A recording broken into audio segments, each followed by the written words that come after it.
Maemo a maswe a bontshang ditshila tseo di latlhiwang feela mo mebileng.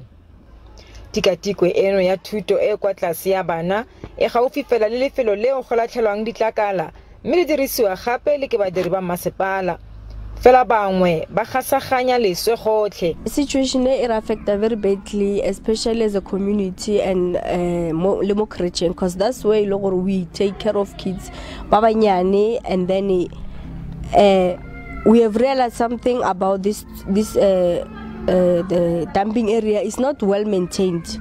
Mogadimi a re maemo ano a kotsi thata go bana bano le baagi. Go le jalo baitsanape ba tsa tikologo ba re kgotlhelo e sianna go baka malwetse.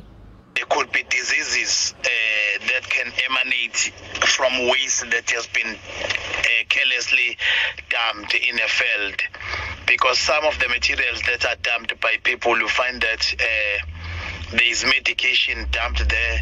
There is anything that could be infectious dump on the field. Batlhankela ba Mmasepala ba tlhalositse mo lokwalong la bona gore go dirisitswe dimilione-milione tsa diranta go phepafatsa mafelo ao a neng a kgotlhetswe. Ba re go latlha ditlakala mo mafelong a sa rebolwang ga go a letlelesega, mme bao ba tswelelang go dira jalo ba tlile go otlhaiwa. Molemo wa SABC News, Pretoria.